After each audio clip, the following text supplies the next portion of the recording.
Spellcasting. Okay, so you have learned... Okay, so at first level, choose a spell list. Arcane, Divine, or Primal. Chosen list is your bard spell list and represents the magical tradition in which you learned your bardic arts. Whichever list you choose, it includes the Vicious Mockery cantrip for you. Okay, so you can always cast Vicious Mockery, but you can choose Arcane, Divine, or Primal. But you have to choose it at first level. Okay. I'm assuming... So pretty much you are like locked into your list, I would assume, right? Okay. So you know 2 cantrips of your choice from the bard spell lists. Whenever you get a bard level, you can replace one of your cantrips with another. Okay, so you get to replace cantrips every level. Sure. I can live with this. It's fine. It's fine. If you like... I think cantrip changing every level is like mistake proofing for like people who don't know how to play the game yet, and they pick like a cantrip, notice they never use it, and then replace it with something else. I think that's fine. Spell slots, I'm assuming, works the same way. You prepare the list of spells at first level and higher that are available for you to cast with this feature. Sure, you can use 4 first levels, but that's in the list. You increase the number as shown in the prepared spells column, yada yada yada. Whenever that number increases, choose additional spells from your bard spell list until the number of spells on your list matches the number on the table. And if another bard feature gives spells that you don't always have prepared, these spells don't count against the number of spells on your lists. Prepare with. So they put this in base, which is good. I think it's good to put that in the base feature, because then you don't have to like rewrite it every single time you get more spells through a feature. But yeah. But other than that, if you get those spells, then they still follow the rules. Yeah, sure. Changing your prepared spells. I need to stop screwing the fucking thingy on my bottle because it keeps making sound, which annoys me. Changing your prepared spell so you can replace a spell whenever you get a bard level. That's always been a case. Charisma, sure. And you can use a musical instrument as a spellcasting focus. All right. So I don't think there's really anything special about this. The only thing they really changed is like it's within the next hour, and they got rid of it being a reaction. Which... it's gonna depend on what they did to guidance, I think. Because I was never a fan of what they did with... I'm saying this completely wrong. I was a really big fan of what they did to guidance when they changed it to a reactionary cantrip. Even like the once per person per long rests, I didn't really have an issue with it. Especially on resistance as well, I think. I think resistance had like a similar thing. So I'm because here I think it's fine because it's once within the next hour, which means you're not necessarily gonna like... you're gonna be able to do it up front a lot more. The problem with Bardic Inspiration is just how large is the window that your DM allows, right? That's always kind of been the issue with Bardic Inspiration, and technically with stuff like Guidance and Resistance, right? Because that's always been the issue for me, is like, how big is the window that they allow, right? If it's like, oh, I'm gonna talk to the king, and then you have this entire conversation, and then at a certain point in time, you tell the player, make a persuasion check. There's always going to be that cleric or whatever who just goes in and just go like, could I have casted guidance on them? Which, as a reaction, that window's kind of gone because they can do it just as a reaction.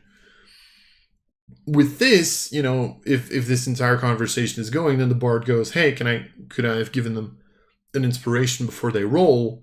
Now you as a DM kind of have to pick, like, does that make sense? Does that not make sense? And based on the situation, and you know, I don't know. I don't think this is bad. It's just it's always been a problem with these like ability boosting elements, really, or abilities, I should say. But yeah, that's just my personal opinion on it. Expertise, you gain expertise, which apparently is now just a word in this, which is great. I'm assuming, yeah, it's in the glossary. It's underlined, so. Jack of all trades. Did they change this? You can add half your proficiency bonus rounded down to any ability check that uses a skill proficiency you lack and doesn't otherwise use your proficiency bonus. Perfect. Which means you can use, yeah, okay. So, which still means you can add it to initiative. Bard subclass. I'm sorry, what? You gain a Bard subclass of your choice. College of Dance, College of Glamour, College of Lore, or College of Valor. Subclasses are detailed after this class's description. Are we getting 4? Are we actually getting 4 subclasses now? Is that what we're doing here? What did they say? Each of these classes includes multiple subclasses, 2 of which are entirely new. They didn't even say how many, it just says multiple. Are they actually putting 4 subclasses into this? No wonder it's a 77-page document. Jesus. Anyway. Ability score improvements. You gain the ability score improvement feat or another feat of your choice for which you qualify. Same as usual. Fonts of Inspiration. You now also regain all your expended uses of Bardic Inspiration when you finish your short rests. Which, yeah. In addition, if you have no uses of Bardic Inspiration left, you can give yourself 1 use by expending a spell slot. But you can only do it once per turn. Okay, cool. I mean, I think you can only give 1 Bardic Inspiration per turn anyway. Actually, depends if you allow someone to use a bonus action as an action, I guess. You get a feature from your Bard subclass. Sure. Counter Charm. Okay. This is one that I'm curious about. You can use musical notes or words of power to disrupt mind-influencing effects. If you or a creature within 30 feet of you fails a saving throw against an effect that applies the charmed or frightened condition, you can use your reaction to cause the save to be re-rolled, and the new roll has advantage. I mean, like, pretty much, there was a lot they could have done to not make this ability suck. Let's be honest. That's, like, what was the original counter charm? Like the one that was in the book here. It was so shit, right? Like, I don't know if you know it off the top of your head. Like, it used to be you gain the ability to use musical notes to disrupt mind influencing effects. That was the same. As an action, you can start a performance that lasts until the end of your next turn. During that time, you and any friendly creature within 30 feet of you have advantage on saving throws against being frightened or charmed. It's like you had to use your action to, like, not get your friends charmed or frightened. You know, and it wasn't even like, oh, you can do this for a minute. Nah, just until the end of your next turn. It's like, but I have other stuff I can do. You know, just break their concentration or something like that. I don't fucking know. But yeah, this is pretty good. I think this is good. Giving like a reroll to a charmed or frightened condition and then giving the new roll advantage. I think that's good. I think this is a good way to fix it. For me, for people wondering, my homebrew rule on counter charm was you can use an action to allow someone to re-roll their save against a charmed or frightened effect.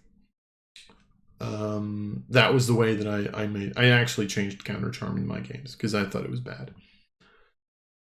So ability score improvement, expertise, sure. They got rid of a lot of the examples.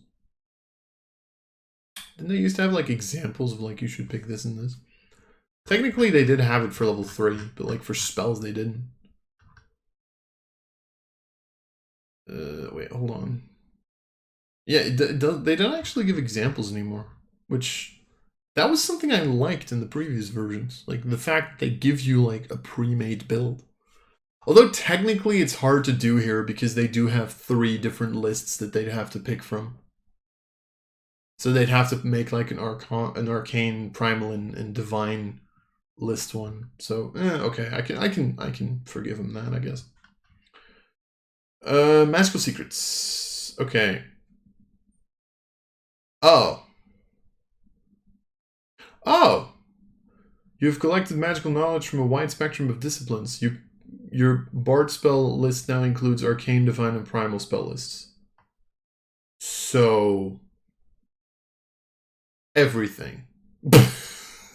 that's what we're saying now. At level 10, your spell list now includes everything. Okay. I mean, to be fair, it's not as good as you think, because of course, because of the way that bards have to change out their spells, your first 9 levels of spells are still going to be tied to one spell list, right? And then at 10th level, you're going to be able to pick everything, right?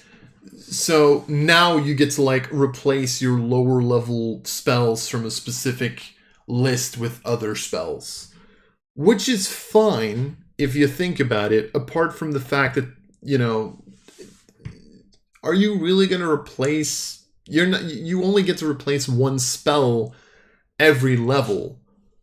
Are you really going to waste that on replacing one of your lower level spells with another lower level spell, knowing that you could also get an additional like high level spell? Like it depends really what you want to go with, but you're still going to be limited in your execution, I guess. What this does mean, and I think a little side effect that they didn't think about, is that starting from 11th level, a bard is pretty much going to just always have the same spell list. I mean, you still have preference, I get that, but like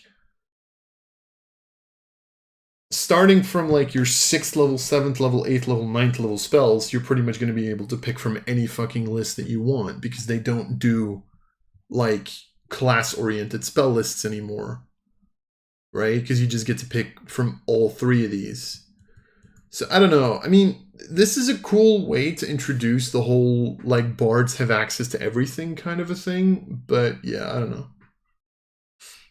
It does, I will say, it does very nicely, like it makes bards very well rounded, right? Because technically this means that in the long run, bards have more options than wizards do.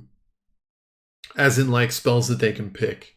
Like, a bard can have Cure Wounds even if they have less spells prepared than a wizard, or in their spellbook than a wizard, or whatever. So, I don't know. This is fine. Like, it's fine.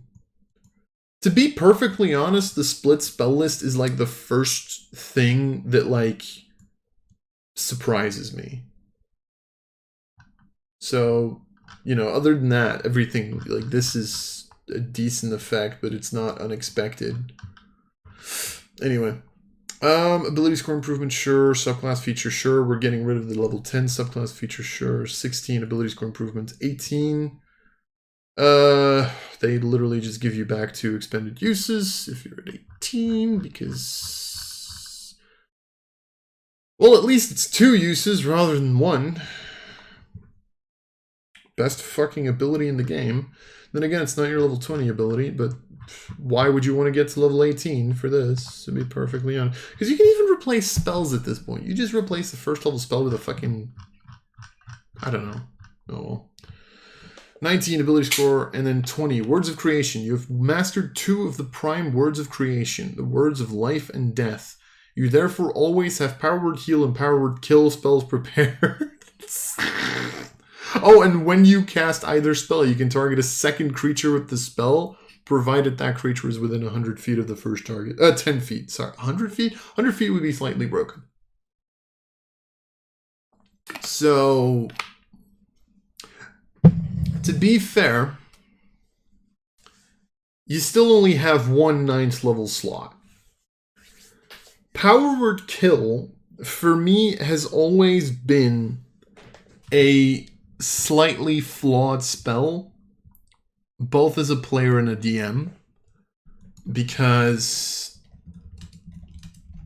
as I type in Power Word Heal, because I don't remember what it does exactly, because the problem that I've always had with Power Word Kill is, as a DM, you just insta-kill your player, which I've never thought was a fun... I never really liked that because it's not fun, right? You just like, and you're dead. Sure, some of you are going to say like, oh, Meteor Swarm, but Meteor Swarm on average does 140 damage even if you fail to save, which isn't going to outright kill a lot of players unless they have really shitty constitution. This is just like, you have 100 hit points or less, you're dead. As a player, the problem that I have with Power Word Kill is pretty much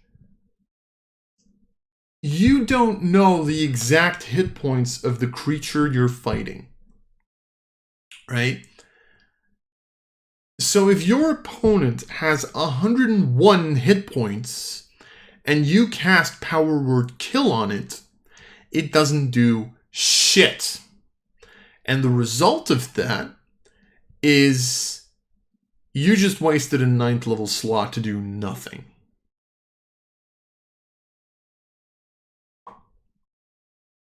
So I'm going to be perfectly honest. I like the idea because they're like, oh, it's words of creation. And, you know, Bard is a word kind of a character. So this makes perfect sense on a Bard. I still think that if you're going to do this, you need to allow for Power Word Kill to not be casts if the target doesn't die.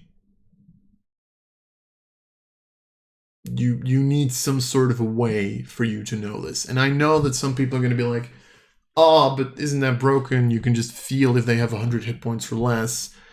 The thing is, this is a 9th level spell. Like, this is one of the most powerful fucking pieces of magic in existence. This is supposed to be, like, right below earth-shattering magic. I think it's fine to let your player know whether or not they're going to kill him with Power Word Kill. And let them do something else if they're not. Like I would still, like, I would say if my player goes like, you can still balance it and be like, if your player casts Power Word Kill, the target has less than 100 hit points, the target is now dead. If they have more than 100 hit points, you tell them that and they get to retake their action because fuck you.